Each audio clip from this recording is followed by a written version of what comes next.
Welcome back to Firewatch Business, and it is my pleasure to have Ron Teja on here, right? Yes, sir. How Thank are you. you doing? Fantastic. So are you in Canada now, or are you in Thailand? I'm in Thailand. I'm in Bangkok at the moment. So in the grand scheme of things, I live between both countries. So I'm very Right. lucky in the sense that I get to spend winters. I'm not a winter. I'm not a. So I do what most Canadians do, which is we are snowbirds. So instead of going to Arizona or Florida, I end up coming to Thailand, to Asia a lot more because we have a lot of business here. Excellent. Yeah, well, I live on the Gulf Coast of Alabama, so we have our share of snowbirds from Wisconsin and Minnesota, and they come down here and spend the winter with us. Your background is pretty varied. It's a lot of things that you've done and you've come through, which is amazing. Uh, and one of the things that I thought was really cool is your watch line. Why watches? If a lot of people ask me that question, and I wish I had a more interesting answer. The basis of that answer is basically margins, right? When I started in e-commerce, I opened up a magazine somewhere on a plane going somewhere, and I was like, where? I'm like, I wonder what the margins on watches are. And then I started like just flipping through this magazine, and they had this like they had a statistic that says the gross margin percentage on watches that you can make is about 60 to 70%. And I said, wait a second, 60 to 70%? That sounds like a really good deal. And I said, okay, let's give this a go. That's why I came up with watches at the end of the day. I mean, there's a few things before that, right? Which is kind of interesting. Is you're an immigrant, you're the eldest in your family, in an Indian family nonetheless, and there's a lot of there's some sort of pressure to succeed, right? So you got a deck of cards, and you got to start, it's like a poker game, right? And you're trying to play this poker game with life or whoever the person on the other side is. And it was kind of like one of those things where I said, look, if you don't gamble on this, chances are you don't know where you're going to end up. So that's how we ended up in watches And and business. it's Branzo. Did I pronounce that right? Brands, Branzo yeah, watches. Brands watches, that is And correct. you're only online, right? You only sell Just watches online. online. Just online. We are now going omni-channel, i.e., we are trying to expand to Amazon. We're trying to expand into retail. That's why I'm in Asia a lot, because there is because of the price point of the watches, it's digestible enough in terms of a price point where people in Asia would be okay to buy them. They're about $100, right? So I Right. mean, even if you like scratch it, wear and tear, whatever it is, we'll end up, there's no issues with it. Right. And they're pretty watches. I mean, I don't know who's designing all your watches, but they're very attractive. They're they're more elegant than they are anything else, in my opinion. You've gotten so many different things. You're from India, Yes, and sir. I was able to go. I had a friend of mine from Kerala, and I was Oh, able wow. to go over there and hang out with them for a month, and that was an amazing experience. So I loved going there. They did go to a pepper plant and pull one off and make me eat it, and I regretted doing that. Oh, that's interesting. Yeah. Were you in South India then? Yes. Yes. Oh, the interesting part about India is, right, India is like Europe. It's like the States, right? So different places, different languages, and different regions, right? What you have in Alabama wouldn't be necessarily there in like Texas or California. So it's kind of interesting. Even for me myself, I've never been to Kerala. Mm.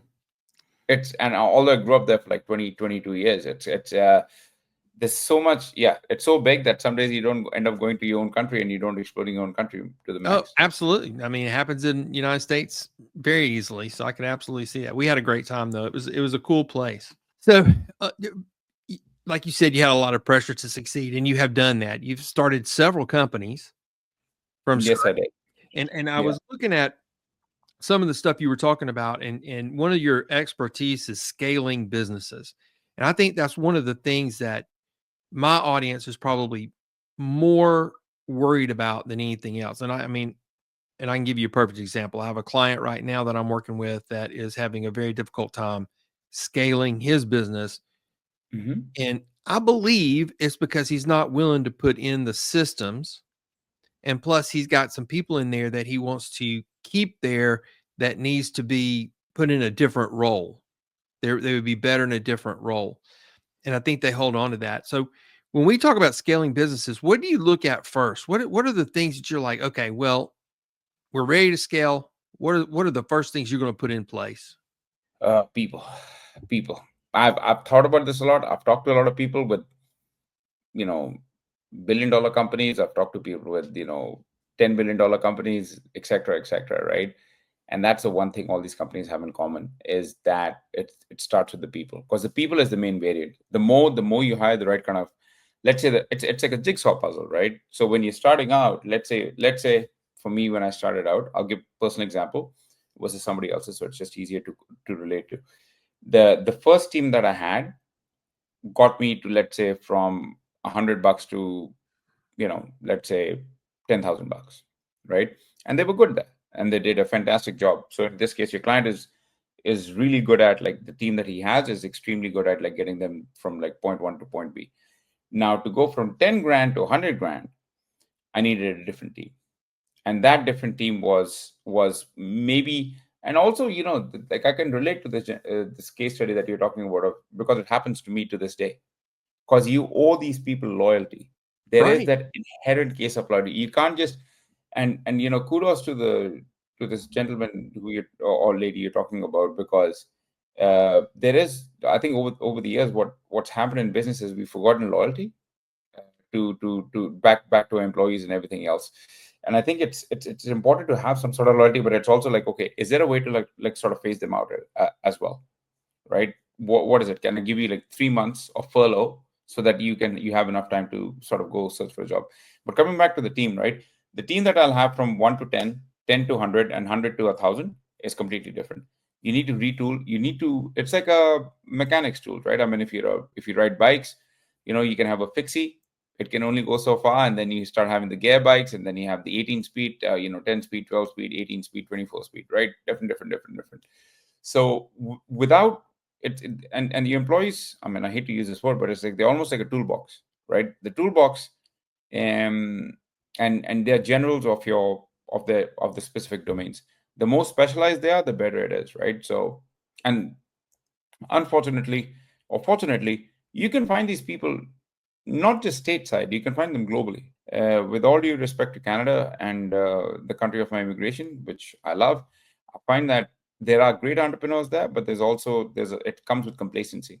For the price point that we're paying, I'm like, if I find somebody in Kenya or Serbia or Tanzania or China or India who's twice as hungry and is effectively half the cost, then why am I not outsourcing it there?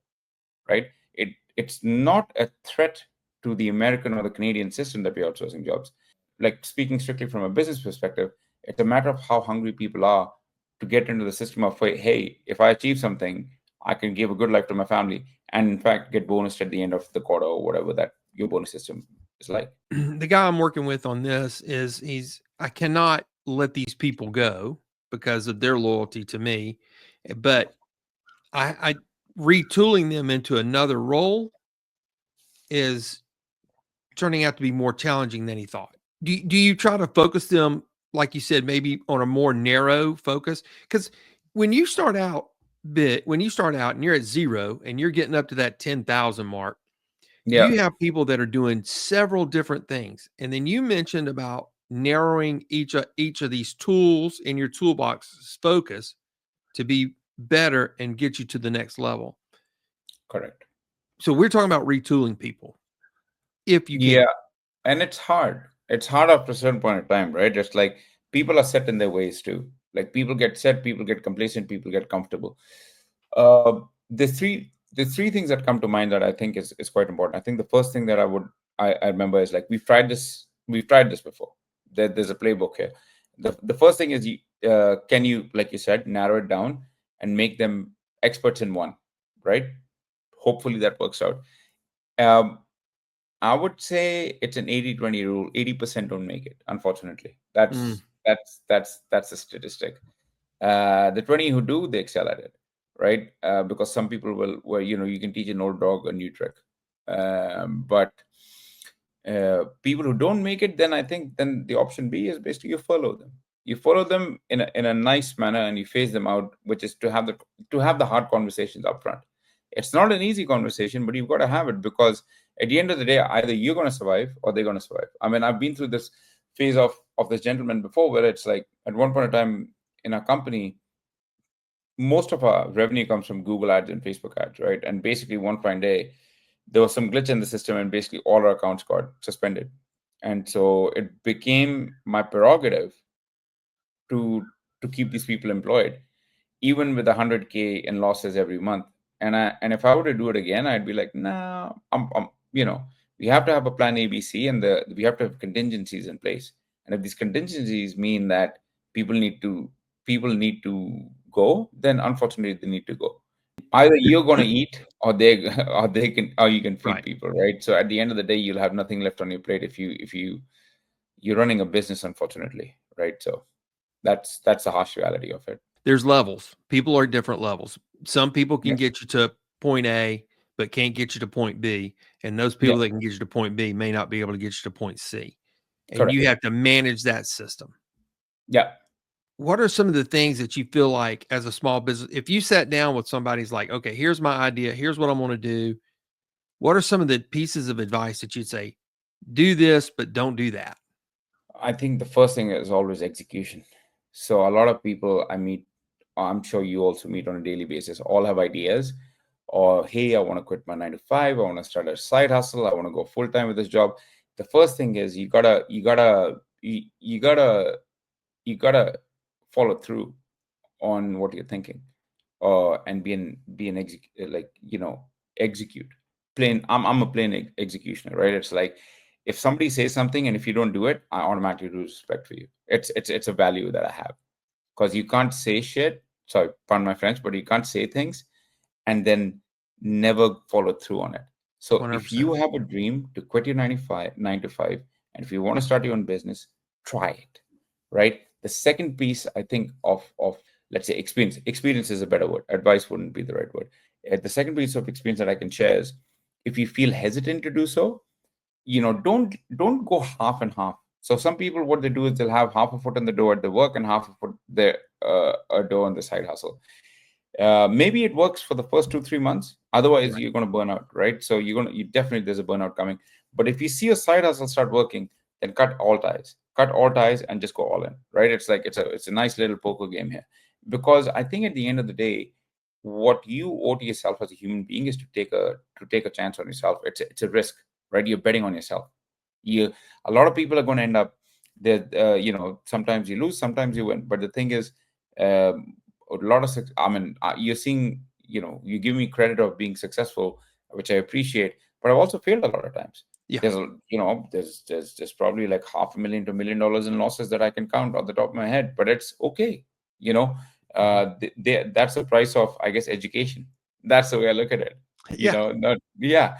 And at the end of the day, if you fall down, you break your nose, guess what? You can go back to another job, right? But it's on you to sort of focus on that, and yourself, at least, right? So step number one. Step number two, I think, when you're thinking of actually, like, saying, as a business, let's say you have a business that's making $100 a day, right? How do you get to 10 grand? Systems, right? Mm. My biggest mistake was, day one, I didn't have any systems. I had to hire somebody 2 years into the business, because by virtue of me being me, I have, everything is in different compartments. Like, my focus is marketing. I can build funnels, I can do all this other stuff, but all the other stuff, like accounting, inventory management, all that, stuff, I'm like, couldn't be asked. So, for that kind of stuff, we had to have an operations manager. And today, when I think about how the business runs, is, there's different portfolios with this operations manager. This person knows how to forecast inventory, forecast taxes, do all these other things. I don't need to worry about it. It's a load off my plate. So my focus is, when I wake up in the morning, is just like focus on, how do we scale? What is it that we haven't tested today? What is it that the customer wants? What price points can we get it at? And optimize business relationships, right? My business relationships means supplier relationships. Does it mean I need to fly to China, which I will in a week? Yes, no problems. Like the US, the Chinese are very business. They're very relationship focused. Not everything is a race to the bottom. So Right. those are the things that have helped me as well. If you're a side hustler, that's one thing. But if you're trying to escape the 9 to 5, that's a totally different mindset. It's a totally different way of thinking.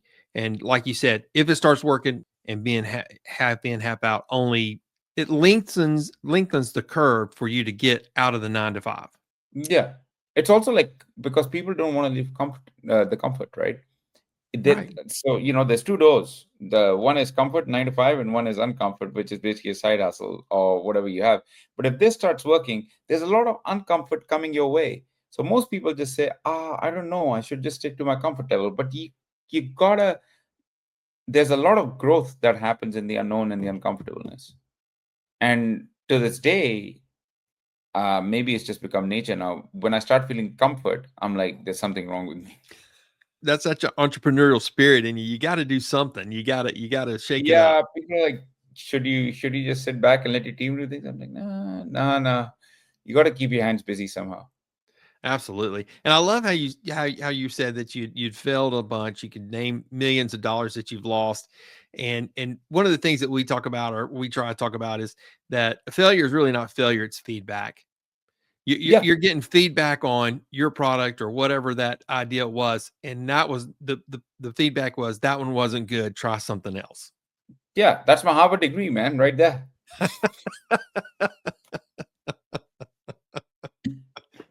In fact, I did it in real life. It's not something I'm going to learn in the classroom. I actually faced it myself. And people are like, well, I read this in a case study. I'm like, well, I am the case study. Here you go. Absolutely. That's what. So it's crazy how people ask you, how did you get started in your side hustle and everything? It's like I just started it. I Exactly. can tell you how to start a side hustle because I've done it. I've been there. Yeah. Just take the first step. And then you take the second, and then you take the third, then you take the fourth, then you take the fifth. Follow through. It's a big thing. Absolutely. And the systems. I like the part about what you're saying is systems. When you look at that, do you look at yourself and say, this is what I'm good at? Like you said, you're good at the marketing part, you're good at the funnels, and that's what you focus on. The systems in place. Are you placing the systems? Or are you saying, okay, I'm going to hire this person as an expert? You put the system in place and get it working. Yeah, I have somebody who actually puts the systems in place. I'm a very disorganized person. It's the people around me who keep me organized. So it's them. So for example, if you were to say, where is such creative asset, what sheet is it in, and what place is it in? I wouldn't be able to tell you anything about it. But the people around me know exactly what folders they're in and where to look for them on a weekly basis. I'd be like, no, I'm like, these are the concepts we need to do high level.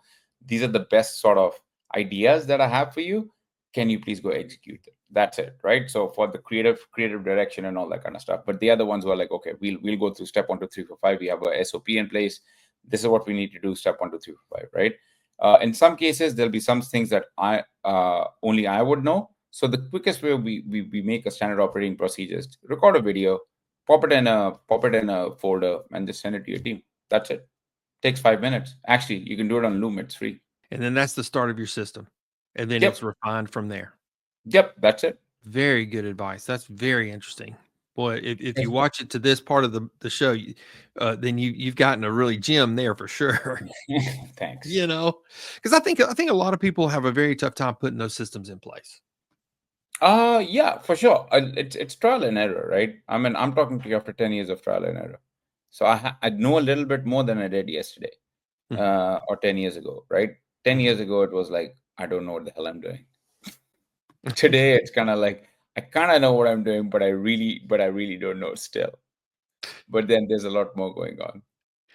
So I was reading one part of a bio on you, and it said that your mission was to inspire, mentor, and then share actionable insights. Yeah. We talk about action plans and action steps that we do in our side hustles and getting our business off the ground. That's just genius. Shareable. I mean, you share actual insights.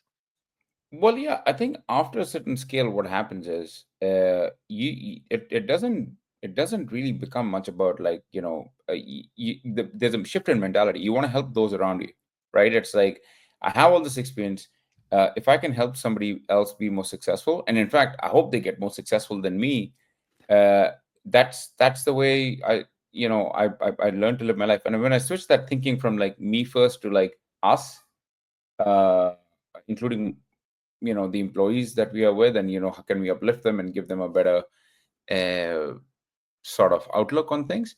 I think that's when everything changed, because it felt like you're giving, but you're giving freely, and there's no expectations to get back, which for me personally was like, oh, fantastic. I feel good. I feel good about it.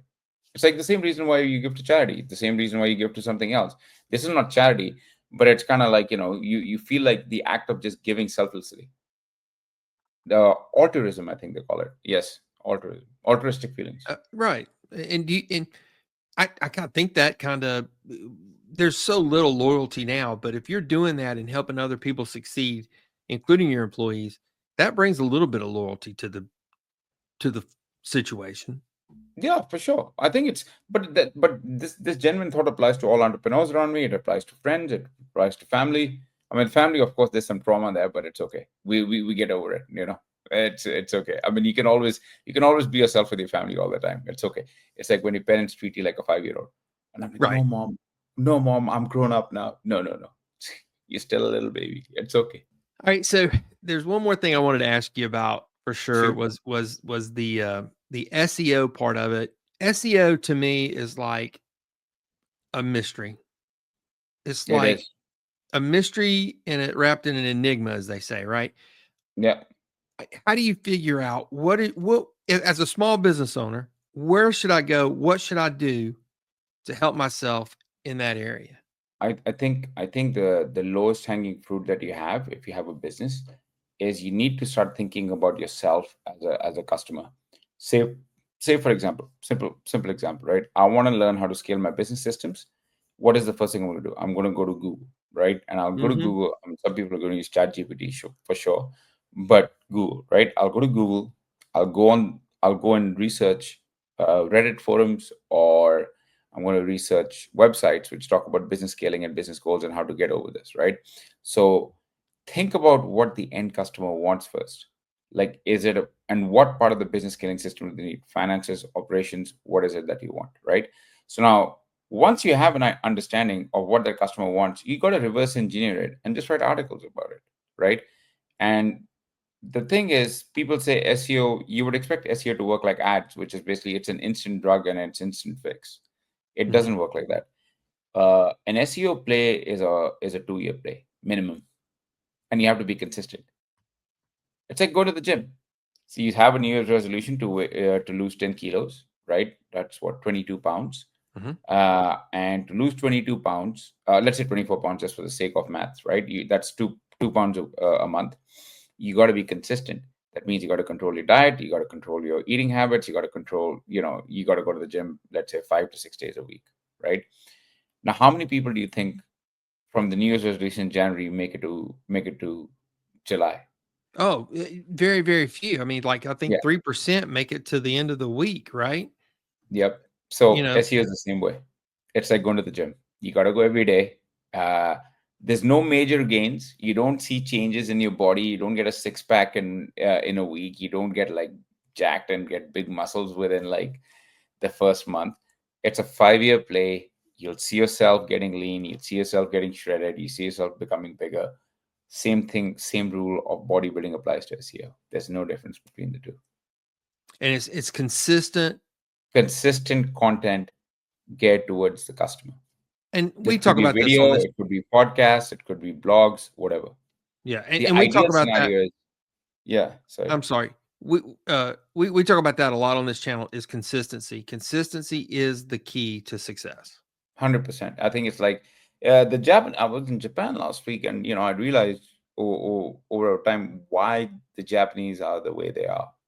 Yeah, might be a generalization, but it's also like something very interesting, which is like the Japanese have this really it's this philosophy, and maybe some of your audience might have heard of it. It's called Kaizen, right? And Kaizen basically means you're 1% better than you were yesterday. That's it. Mhm. And that's why, when you manufacture or you make something in Japan, when they make it, they'll make it over 15 years, but they make it damn near perfect, right? So think about that sort of mentality and apply it to your work. That's what I learned actually coming out of it. I was like, holy hell. 1% improvement and then it just Yeah. adds up. It's Yep. we're, Compounding. and that we're talking about that on SEO. We're talking about your health. We're talking about that Yep. on your business life.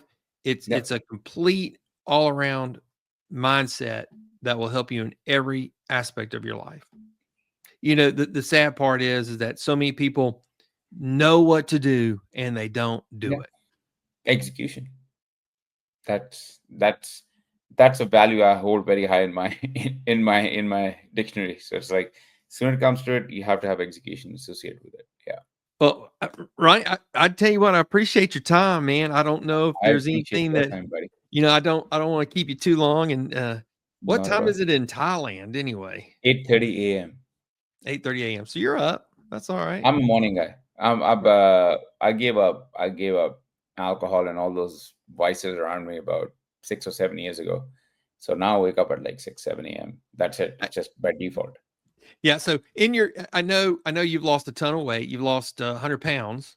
Yeah, And something like that. you quit drinking 6 years ago. Well, I've lost 70 pounds and I quit That's drinking awesome. 2 years ago.